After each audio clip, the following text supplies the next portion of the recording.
Réjouissez-vous dans le Seigneur.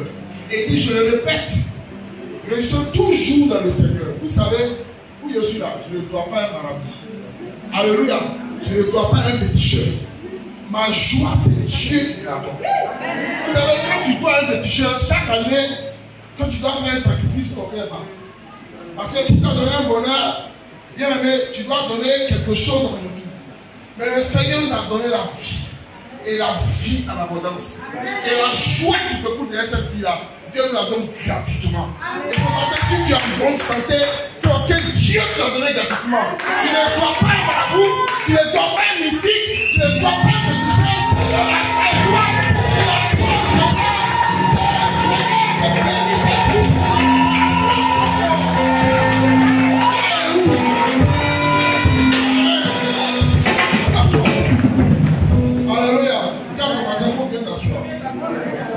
il faut t'asseoir comme un enfant du royaume, car nous sommes libres. Amen. Nous avons été libérés. Pas avoir peur. Amen. Faut être tranquille. Rien ne t'accuse. Dieu t'a restauré. Alléluia. Il dit les lois qui te condamnaient là, il les a effacées. Donc rien ne te condamne. Amen. Dans le contraire, tu es élu pour le royaume. Donc le fait d'être élu pour le royaume là, c'est un sujet de joie. Alléluia. Amen. Ce matin, nous allons parler d'avance. Là, tu vas saluer 2 ou 3 personnes, c'est important. Voici le moment que Dieu a prévu pour te parler. C'est l'éternel, c'est l'éternel des armées. C'est l'éternel des armées. C'est l'éternel des armées. Voici le moment que Dieu a prévu de parler. Voici le moment que Dieu a prévu de te parler. Voici le moment qu'il a prévu de te toucher. C'est l'éternel, c'est l'éternel des armées. C'est l'éternel des armées. C'est l'éternel des armées. Voici le moment que Dieu a choisi pour te toucher. Voici le moment qu'il a choisi de te transformer. Voici le moment qu'il a choisi pour te changer. C'est l'éternel. C'est l'éternel des armées. C'est l'éternel des armées. C'est l'éternel des armées.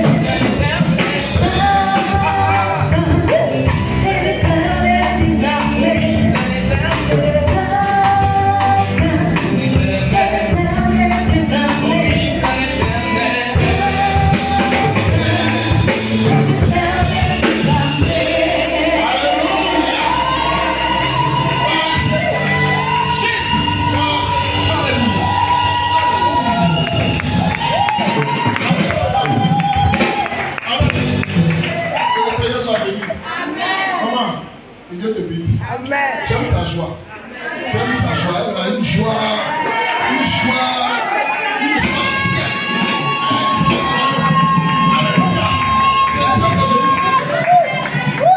La Bible dit, le royaume là, hein, le royaume là, c'est comme les petits enfants. Le Seigneur est venu comme les petits enfants. Il faut que joie soit connue de tous. Dis le Seigneur, voilà. Il faut que douceur là, il faut que joie soit connue de tous.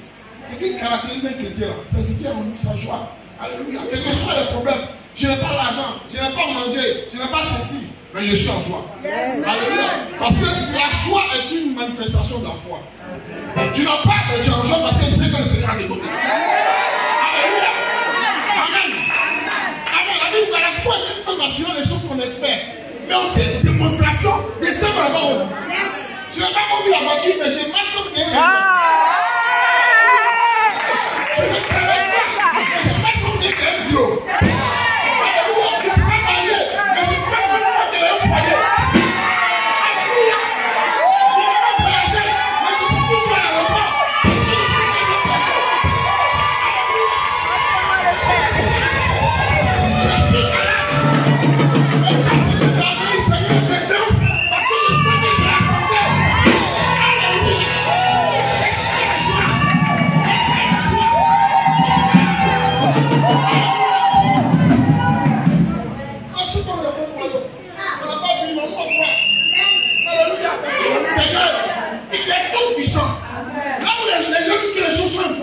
il rend ça possible. On dit tu as vieilli, tu as 70 ans, mais tu ne vas pas me marier, mais à 70 ans, tu vas me marier.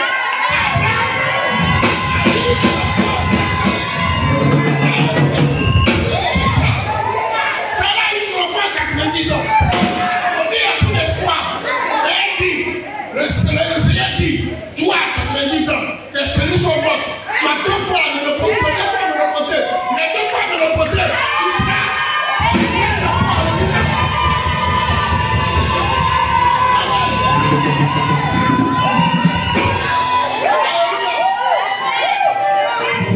Avec le Seigneur, nous sommes plus que vainqueurs. Dans tous les combats de la vie, nous sommes plus que vainqueurs. Moi, je suis serré. Tu n'as pas de problème. Je suis serré. Il n'y a rien qui peut me faire. Qu'est-ce qu'on n'a pas encore fait? Qu'est-ce que le ciel n'a pas encore montré? Qu'est-ce que la terre n'a pas encore montré? Nous, on a la terre, on a le ciel. Pourquoi? Parce que la terre nous a déjà tout montré. Galère, on a vu. Souffrance, on a vu. Le problème de la vie, on a vu. On a marché partout, on a regardé partout. On a regardé dans la couture, on a regardé partout. Tout ça, on a vu. La terre va nous montrer quoi? On n'a pas compris. On regarde le ciel. Parce que ce qui est au ciel, nous, on n'a pas encore vu. Et on va voir. Le ciel.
passe. sa vie. Le diable va sauter sur toi. Même ce qu'il va faire, ta vie. Le diable va sauter sur toi. Même ce qu'il va faire, la destinée que tu as. Le diable va sauter sur ta vie. Même ce qu'il ne peut pas faire, c'est de changer le coup de ta vie. Alléluia. Ta destinée dépend de toi. Ta destinée dépend de ta foi. Ta destinée dépend de ce à quoi tu crois. Si tu crois que dans ton esprit tu seras pauvre, bien aimé, tu vas marcher dans la pauvreté. Mais si tu crois que ton père est celui-là qui a les clés du royaume, le royaume du trésor, c'est bien aimé, tu vas marcher avec cette idée. Tu vas faire sans regarder la terre, mais regarder le ciel. Quand le ciel s'ouvre, on avait dit que dans le désert, Dieu ouvrait le ciel et faisait tomber la main. Dieu va faire tomber plusieurs fois.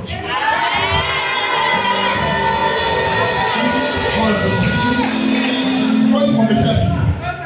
Mon message. Dis mon message. Ce matin, je vais parler du caractère du chrétien. Amen. Le caractère du chrétien. Il ne va pas donner un esprit de faiblesse, mais un esprit de force, amour et de puissance. Amen. Hein? Alléluia. La Bible dit quoi? Pierre était un homme peureux. N'est-ce pas? Pierre était un homme peureux. 3 fois, il a fui. Parce qu'on avait désigné comme étant associé à Jésus. Mais quand il a reçu l'Esprit de Dieu, la Bible dit que devant tous ceux qui l'accusaient, tous ceux qui pouvaient l'effrayer, Pierre s'est levé et a prononcé dessus. Pourquoi? Parce qu'il a l'Esprit de Dieu. Vous savez, un chrétien, c'est celui qui a reçu l'Esprit de Dieu. Alléluia.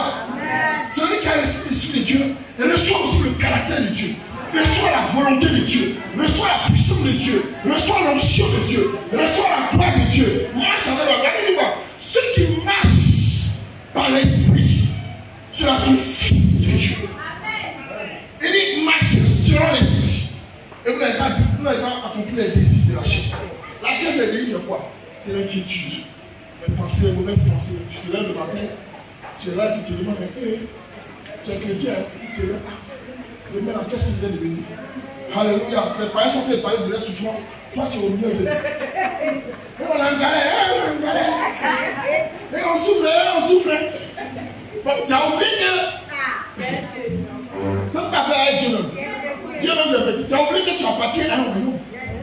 Ton royaume, ce n'est pas les païens. Les païens, ils disent ce qu'ils savent. Parce que ce qu'ils ne savent pas, là, ils ne peuvent pas dire. Ce que tu vas leur dire, là, ils ne savent pas. Quand tu vas leur dire que tu es riche en Christ, on ne dit pas. Quand tu marches avec un aussi, tu as pas coupé, tu as suivi, tu as pas plusieurs fois ici, tu parles de Jésus, en quoi tu es riche. Alléluia. Mais il ne va pas comprendre. Dieu a caché ces choses aux sages, aux intelligents, les gens qui réfléchissent selon les pensées. Dieu dit soyez renouvelés par. Soyez transformés par le renouvellement de votre intelligence. Afin que. Ça veut dire qu'il y a deux intelligences. Il y a d'autres choses intelligentes selon le monde intellectuel. Ils connaissent papier, ils connaissent les choses de la vie, de toute la vie. Mais il y a une chose qui ignore. Ils ne connaissent pas les réalités du royaume. Parce que les réalités du royaume sont différentes. La Bible dit que ce qui est de la chair est de la chair. Et ce qui est de l'esprit est de l'esprit. Et la chair et l'esprit sont différents. Ils n'ont pas la même façon de vivre. Alléluia. Si tu marches par l'esprit, tu accomplis les choses du ciel. Alléluia. C'est pourquoi pour que tu aies un caractère chrétien, il faut que d'abord, en tant que chrétien, tu sois lié de nouveau. Alléluia. Alléluia. Vous savez, la première fois qu'on a parlé de chrétiens, c'est Antioche. Ceux qui lisent un peu. Et pour faire l'histoire, la Bible dit que les gens devaient le message, il faut bien que je vous enseigne un peu. Amen. Et la première fois où les disciples ont été appelés chrétiens, c'était Antioche. Alléluia. Et quelle est l'histoire? C'est qu'à un moment, quand le Saint-Esprit est descendu pour former l'église, le Saint-Esprit est descendu sur les premiers disciples, les 120, et les 120 ont commencé à manifester la gloire de Dieu à travers le Saint-Esprit. Alléluia. Le Saint-Esprit a commencé à manifester la gloire de Dieu dans leur vie. Et ils ont commencé à propager l'évangile. Ce qui a suscité un acharnement, surtout sur eux, par le pouvoir qui était en place. Et la Bible dit que même dans ce pouvoir-là, ils participaient de comme on appelait Saul de Tarse, n'est-ce pas? Saul de Tarse avait des mandats pour aller persécuter les églises. Ils prenaient les églises, ils tuaient les chrétiens. Et la dernière personne qu'ils ont tué avant de partir, c'est qu'ils ont tué Étienne, n'est-ce pas? Et Paul a approuvé la mort d'Étienne. Et l'église, la persécution a continué. Ce qui a fait que tous les disciples étaient à Jérusalem se sont dispersés. Alléluia. Ils se sont retrouvés un peu partout. Et c'est ce que le Seigneur voulait. Il dit, vous recevez le Saint-Esprit, un esprit subira sur vous. Vous serez mes témoins à Jérusalem, dans la Judée, dans la Samarie et sur aux extrémités de la terre. Mais le Seigneur a fallu que la persécution arrive. Je pense que c'est le Saint-Esprit qui a voulu que la persécution arrive. Pour que les gens ne soient pas à l'aise à Jérusalem, mais qu'ils soient répandus. Donc quand la persécution est venue, on a commencé à les chasser, poursuivre les chrétiens. Ils se sont dispersés, pas pour fuir, mais ils sont dispersés et ils ont commencé à préparer l'évangile. Donc l'évangile n'était pas seulement pour les juifs, mais l'évangile s'est répandu au-delà des frontières juives. Alléluia. Et donc, ils sont retrouvés à Antioche. Antioche, qui est une ville de l'ancienne Syrie, une ville, celui là qui est une ville de la Turquie. Et en Antioche, c'était les païens qui étaient là-bas. Alléluia. C'était les païens qui n'étaient pas juifs. Les non-juifs qui étaient les païens. Et ceux-là aussi, quand ils ont reçu l'évangile, beaucoup ont été convertis. C'est-à-dire que beaucoup ont accepté le Seigneur. Alléluia. Et l'écho de leur conversion est parvenu à l'église mère qui est à Jérusalem. De sorte qu'ils ont envoyé Barnabas pour aller enseigner ces gens-là qui ont reçu l'évangile. Parce que c'est vrai, une chose est de recevoir l'évangile, mais une chose est de pouvoir être bâti et enseigné comme aujourd'hui. Tu peux recevoir la parole de Dieu, mais ça ne s'arrête pas là. Il y a une autre étape qui est de ta famille. Donc Barnabas avait été envoyé par les disciples de Jérusalem pour affermir la nouvelle église d'origine païenne qui était en Antioche. Alléluia. Et dans sa mission, il n'a pas voulu aller seul, il allait comme seul, qui était devenu maintenant, qui était converti après. Alléluia, qui était devenu Paul. Paul maintenant devait l'accompagner à Antioche. N'est-ce pas? Et quand ils sont arrivés là-bas, ils ont vécu 1 an au milieu des païens. Donc, des nouveaux païens, des nouveaux chrétiens, mais qui ont d'origine païenne. Donc, les gens, à cause de les voir vivre, de les voir marcher, de vivre leur façon de vivre, donc ils enseignaient et ils vivaient ce qu'ils disaient. Alléluia. Parce qu'ils enseignaient sur la. Mais leur vie témoignait aussi l'enseignement qu'ils donnaient. C'est quand la Bible dit quoi? Vous êtes des témoins, vous n'êtes pas des témoins seulement en parole, mais vous êtes des témoins aussi en acte. Quand on dit que tu es un témoin, ça veut dire que le témoin là, la vie du témoin parle plus qu'il dit. C'est-à-dire que toi tu dis que tu es chrétien, mais ce n'est pas ta parole qui parle plus que ce que tu dis, ce que tu vis. Dans ton quartier, dans ta maison où tu vis là, tu peux être un témoin comment? En acte. Et la Bible dit pendant 1 an, ils ont enseigné les gens. Et les gens ont démontré ce qu'ils disaient. Ils enseignaient Christ. Mais à travers l'enseignement, ils voyaient Christ même dans ces personnes-là. Donc ce n'est pas les chrétiens, ce n'est pas les juifs qui ont appelé les disciples chrétiens, mais c'est les païens qui ont dit, ah, ceux-là, c'est qu'ils disent là. Ils parlent de Christ. On dirait qu'eux-mêmes sont de Christ. Alors, donc, à partir de ce temps-là, il dit, bon, vous n'êtes plus les disciples, des chrétiens. C'est-à-dire des gens qui vivent Christ, des gens qui sont des petits Christ, des gens qui ont Christ en eux. Alléluia. Donc, la vie chrétienne, quand on dit que tu es chrétien, en fait, il faut que tu vives Christ là où tu es. On est tombé dans les choses sérieuses. Alléluia. Amen. Donc, le chrétien, c'est celui qui a, comment dire, sa nature est transformée, sa nature est impactée, sa nature est conforme à la vie de Christ.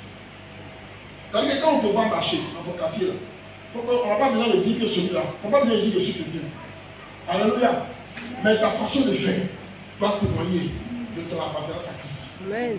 C'est pourquoi, faisons attention, vous savez, le monde nous regarde.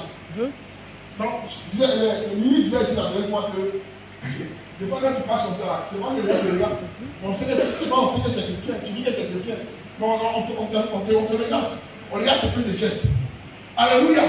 Tu dis que tu es chrétien, mais dans ton quartier, c'est pas qui est pas la Amen. Amen. Tu dis que tu es chrétien, dans ton travail, c'est toi qui es méchant. Quand il y a la mort sur les gens, c'est toi qui peux parler. C'est toi qui es calomniateur. Quand tu es champion, les gens me disent, ah, moi je fais une chose. J'ai le frère, bon, Salomon, excuse-moi. J'ai le frère. Alléluia, la paix du Seigneur. Salomon, tu me dis ça aujourd'hui. C'est pas la affaire de ici. Amen. Donc, quand il y a avant de chez le frère, il ne faut pas qu'on nomme là. Avant chez le frère. Pourquoi? Parce que le frère a le déni qui est béni.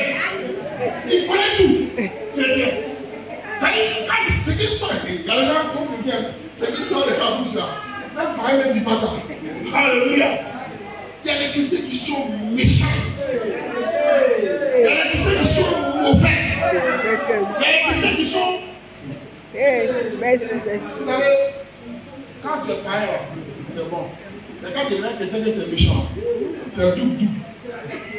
Mais quand il a connu le Seigneur, quand il est mauvais, c'est double. Alléluia. Donc, tu dis que tu es chrétien, mais c'est toi qui es dans les histoires. Bizarre. Bon, maintenant, tu viens prêcher l'évangile.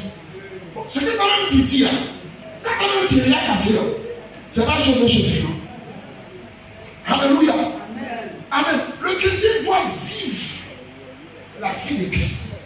Sa vie doit impacter plus que ce qu'il dit. Alléluia. Amen. Nous allons bien un texte pour voir comment les premiers chrétiens ont vécu. Alléluia. Moi, on lit le passage de Acte 2. Nous allons voir un peu comment les chrétiens ont vécu. Acte 2. Parce que je cherche par la partie où le Seigneur a changé. Acte 2, je crois que vous essayez 26, quelque chose comme ça. Acte 2. Verset 32, verset 32. C'est quoi? Acte 2.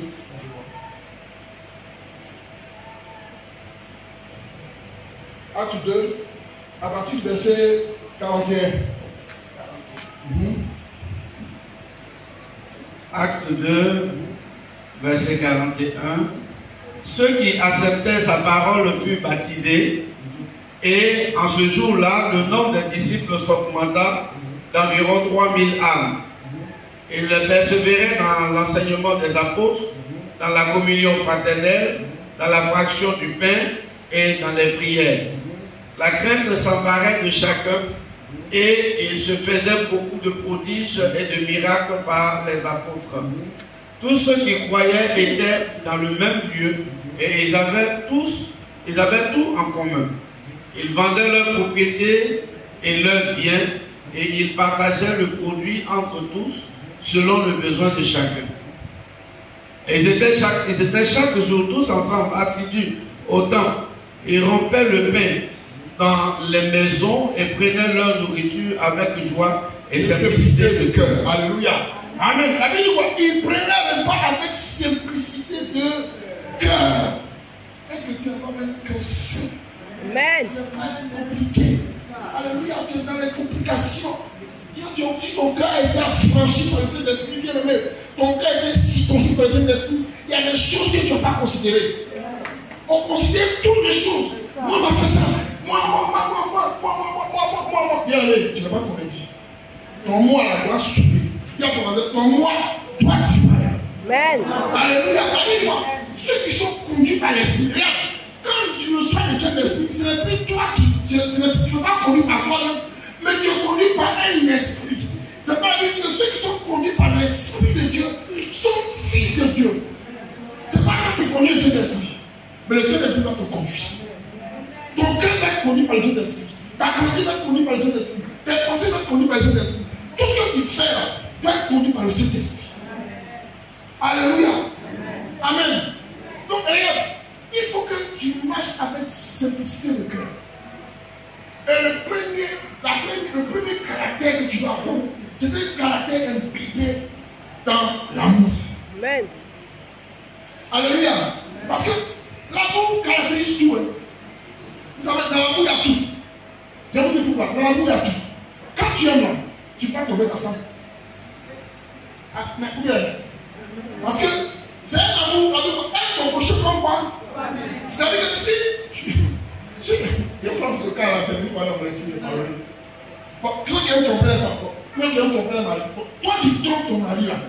On dit, aime ton prochain comme toi-même. Non, ça veut dire quoi? Si tu trompes ton mari, tu vas dire, fais, c'est quelque chose de faire, pour faire comme. Donc, trompe-moi aussi. Voilà. C'est ça. On dit, aime ton prochain comme toi-même. Donc, ce que tu fais, c'est fais ça par amour. Ça, c'est quelque chose. Puisque tu dis que tu trompes toi. Donc, mon âme, je te trompe, trompe-moi aussi. Alléluia. Bon, je suis méchant, toi. Sois méchant aussi. En fait, c'est le méchant transfert. Hein? Je suis égoïste. Sois égoïste avec moi aussi. Bon, toi, tu es égoïste. Tu es méchant, tu dois me tendre la main. Oh, la pourquoi elle est méchant, elle va me demander. Elle est méchant, elle va manger chez les gens. Toi, on ne mange jamais chez toi. Mais tu as toujours chez les gens quand tu veux manger. Alléluia. Amen. Quand on aime, alléluia, on prend l'autre comme sa propre personne. Donc si je dois faire du bien, si je dois me faire du bien, donc ce que je dois faire pour l'autre là, c'est que du bien. Alléluia. C'est si simple que ça. Si tu veux comme ma tête, ben, j'ai dit que je vais m'appeler tout l'autre. L'amour là est dépouillé de tout ce qui est hypocrisie. Hypocrisie dans l'église. Ah, comment c'est bon bien? Regarde, ça va. Tiens, mais dans mon cœur, le frère est là. Là, c'est marié. Pourquoi c'est marié? Pourquoi dans l'église, on va faire 20 ans de temps marié? Pourquoi lui, il a eu avant-hier, il va se mettre marié? Pourquoi lui, il a eu avant-hier, il va mettre travail? Pourquoi il a eu avant-hier, c'est lui qui va voyager? Pourquoi? Alléluia! Mais ça, il faut lui dire ça. Non, pas les dire dans les émotions là. Ce que tu pas dit devant la personne là, c'est pas avec les 10 ça derrière lui. Non, si tu peux lui dire ça derrière, non, il dit ça devant lui. Ça va, moi je ne t'aime pas. Parce que tu as eu le travail avant moi. Je ne t'aime pas. Moi je ne veux pas les gens comme ça. Tu m'as dit je ne t'aime pas. Je sais que tu ne m'aimes pas. J'ai appris pour toi pour que tu m'aimes. On va chez les places.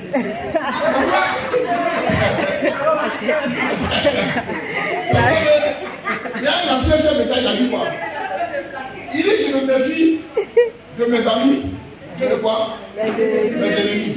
En fait, en le disant, c'est pas que ses vrais amis, il se méfie de. En fait, il s'est dit que ceux qui prétendent être mes amis là, fais attention à eux. Alléluia. Amen.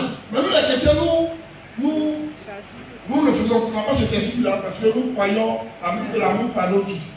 L'amour ne soupçonne pas. Moi, si je me montre que tu es hypocrite, moi je manifeste l'amour.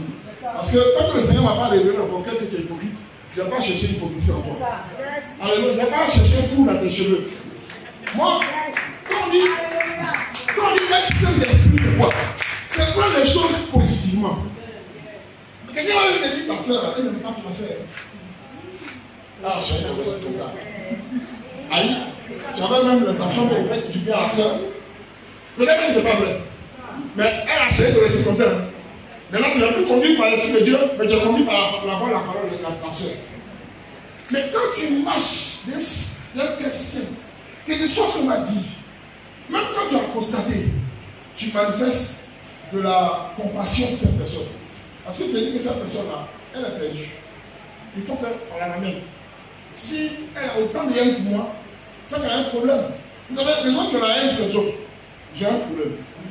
Si tu fouilles bien, si tu regardes bien, j'ai un problème. Souvent les psychologues même vont dire qu'ils n'ont pas connu l'affection. Tu vois, il y a des gens qui n'ont pas connu l'affection. Ça, c'est le monde.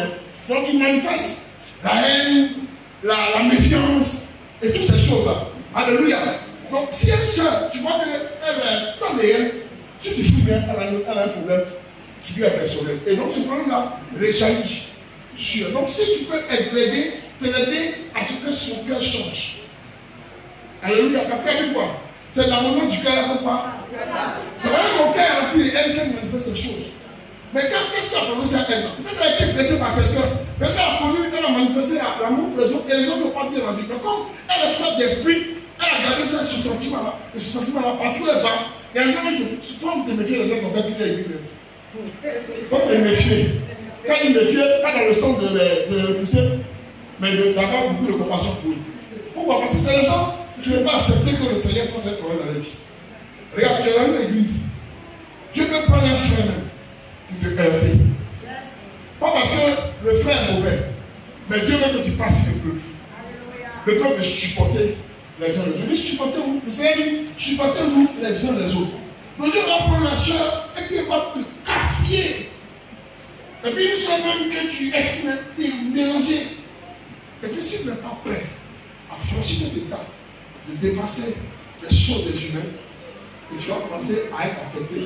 Et la foi que tu avais va commencer à baisser. Donc les gens me font plusieurs églises, il faut te méfier d'eux. J'ai été frustré de part. Ils sont arrivés ici. Ils sont frustrés. Donc ils vont de frustration et de frustration en frustration. Et donc, c'est les gens qui emmagasinent plusieurs lots de frustration. C'est les gens qui n'ont jamais pu vider. Il faut que vous dites, il faut vider. Il faut vider ton cœur. Ils n'ont jamais su vider leur cœur. Et ils ont transporté leur cœur comme un ballon. Donc ils sont là. Quand ils prennent ici, on dit qu'ils sont là, insultés. Quand ils prennent un jus, ils sont là. Il arrive à réveil là-bas, là. On lui a pas donné l'amour. Donc il y a un homme d'amour. Et qui ici, il va. Donc lui, il encaisse tout. Et puis il marche avec ça. Il marche avec ça. Je regarde s'il explose là. Hein? S'il explose, c'est pas bon. Alléluia. Il faut que le Saint-Esprit fasse un travail. Il faut que le Saint-Esprit te change. Il faut que le Saint-Esprit change ton cœur. Le Seigneur, même sur la croix, qu'est-ce qu'il a dit? Il dit, Seigneur, Père, pardonne-leur, car ils ne savent pas ce qu'ils ont fait. C'est ce qu'on doit avoir comme sentiment. Regarde, ne regarde pas les choses que les gens te font tous les jours. Mais regarde le Seigneur qui permet cela. La Bible dit, rien n'arrive si Dieu ne le permet. Pendant que tu dois être persécuté par la soeur, Dieu ne l'éclaire à ton foyer. S'il n'a rien dit, c'est parce que c'est bon pour toi. La Bible dit que tout concourt au bien de ce qui est Dieu. S'il a fait te persécuter, c'est que la persécution est bien pour toi. Souvent, les persécutions te permettent d'aller de l'avant. Il y a des gens qui les persécutent, ça permet de rebondir. On se moque de toi, mais la moquerie va se transformer en zèle et en force pour que tu puisses rebondir. Comment on se moque de toi? Parce que tu étais dans une position qui stagnait. Mais il fallait qu'on se moque de toi pour que tu te réveilles et que tu crois que on est sur la même position. Donc je vais quitter cette position et puis aller dans une dimension. Alléluia. Il y a des gens qui sont dans le service de l'église et puis ils disent non, on se moque de moi je vais quitter le service. Non, tu n'as rien fait. Tu n'as rien fait. On se moque de toi. Dieu permet qu'on se moque de toi pour que ton orgueil, ton moine se brise et que tu penses à surmonter. Alléluia. Il y a des persécutions qui te propulsent. Les gens, quand tu moquent de toi, ils savaient qu'ils sont te pousser. Accepte que le Seigneur fasse un travail en toi. C'est comme si l'esprit arrive dans nos vies là. C'est pas pour que nous soyons. Il y a deux membres de cet esprit. Quand cet esprit vient, il nous apporte ce qui est abondance. Il nous apporte les richesses du royaume. Mais il nous apporte aussi ce qu'on appelle la transformation.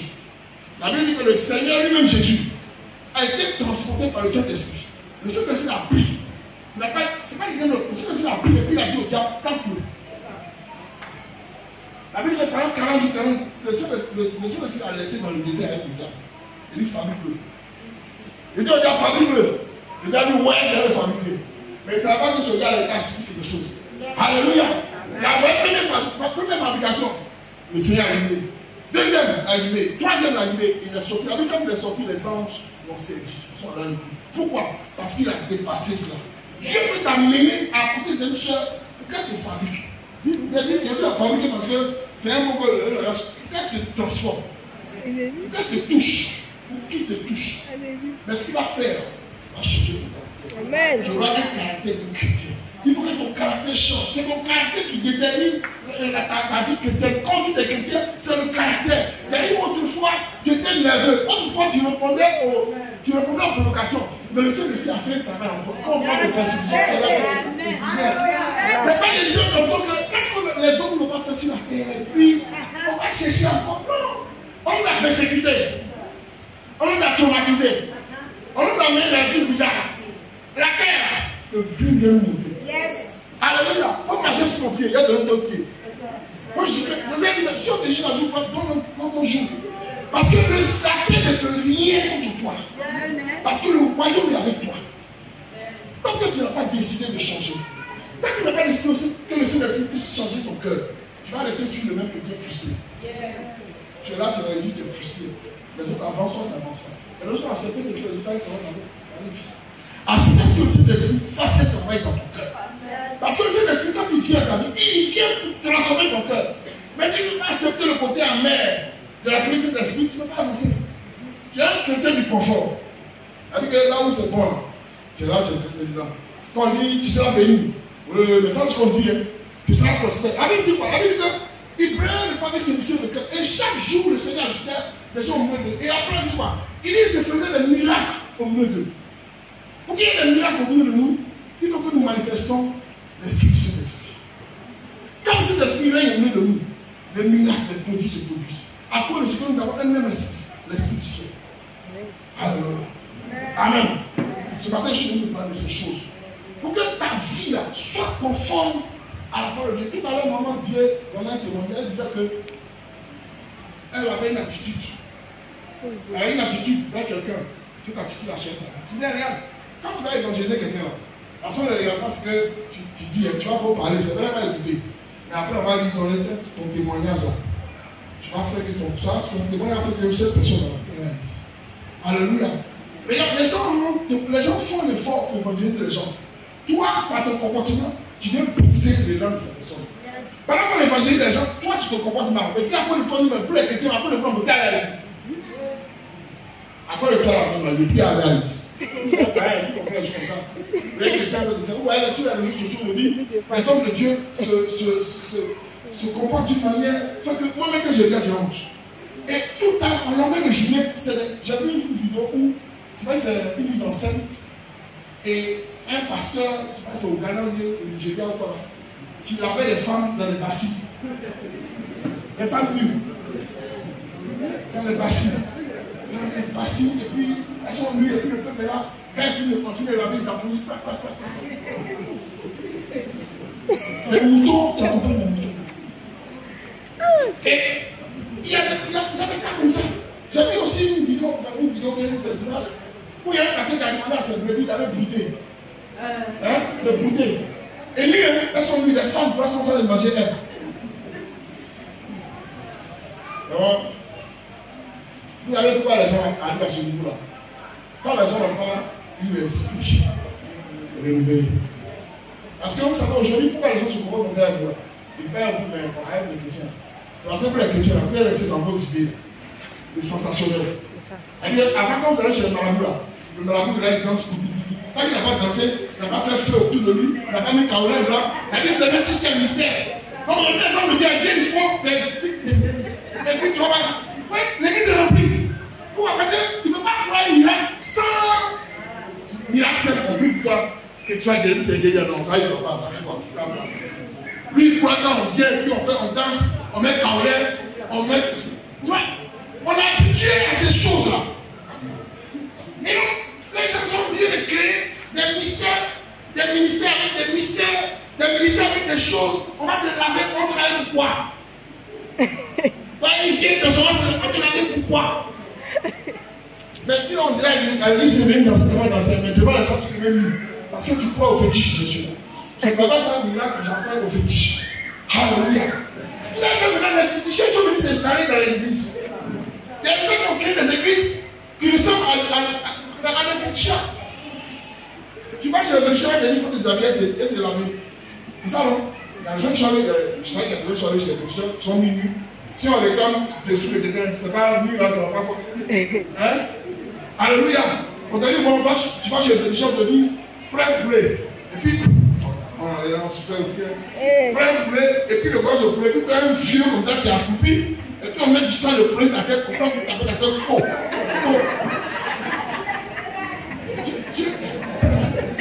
Fresh daddy. Fresh daddy. Vraiment, c'est un pauvre, un vieillard. Peut-être même c'est un vieux gars, un petit de rien du tout.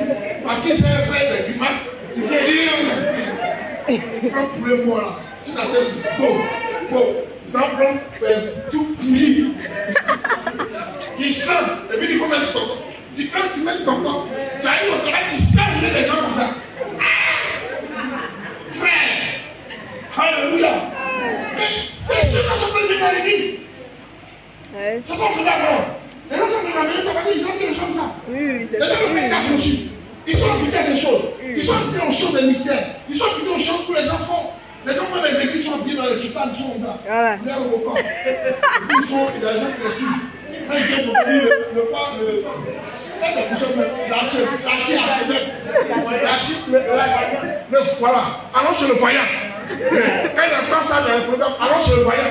Oui, ça c'est un programme. C'est vrai que c'est écrit allons chez le voyant. Le contexte là, il ne pas ce contexte. Il dit allons chez le voyant. Maintenant les gens s'appellent dans le voyant. Ils se prennent la pièce, ils sont des voyants. Allez chez le féticheur un jour, là-bas ça va. Regarde, imposer les mains, c'est un sorcier. Et bon, vous savez, fais attention à là où tu vas le pied. Regarde, chercher le Seigneur. Ce n'est pas de courir de prophète en prophète. de voyant en voyant, de mystère en mystère, mais de chercher Dieu de tout son cœur et tout son âme. La Bible dit, si vous me cherchez de tout votre cœur, de tout votre âme, moi je vous laisse trouver. Si vous allez chez le marabout, chez les méchants, il dit, si vous me cherchez de tout votre cœur et de toute votre âme, moi Dieu, je vais me laisser trouver. Si tu veux la guérison, ne pas besoin d'aller chez le méchant, mais cherche celui qui est le guérisseur par excellence. Si tu cherches la restauration, va celui qui restaure. Si tu cherches la bénédiction, va celui qui a la bénédiction du ciel. Ne cherche pas pour derrière le prophète. C'est vrai que de temps en temps, Dieu ne peut pas aller sur le prophète. Mais il faut que ça soit pas ta vie. Toi, ta vie là, c'est prophète. Dieu ne parle pas aussi. C'est le prophète qui a donné ton papa. D'accord, un jour tu vas aller chez Bourou Maradja, tu vas pas savoir. Tu vas aller pour la scène Bourou Maradja. D'accord. Je suis en train de parler de la faux fuite. Explain. Alléluia. Que Dieu t'affranchisse. Que ton caractère soit transformé. Que tes pensées soient transformées. Parce que tu es né de nouveau. Ceux qui sont nés de nouveau là ont l'esprit renouvelé. Et ils ne pensent pas aux choses. Les gens disent que les choses anciennes sont passées. Tout ce que tu as connu fait des choses sont passées. Toutes choses sont devenues nouvelles en Christ. Ton espérance c'est Christ. Ta foi c'est Christ. Tes pensées c'est Christ. C'est en Christ que tu espères. Et ce matin, je vais te dire une chose. Il faut que tu aies le caractère chrétien. Que Dieu t'approuve dans toutes tes voies et dans toutes tes pensées. Et Dieu te bénisse.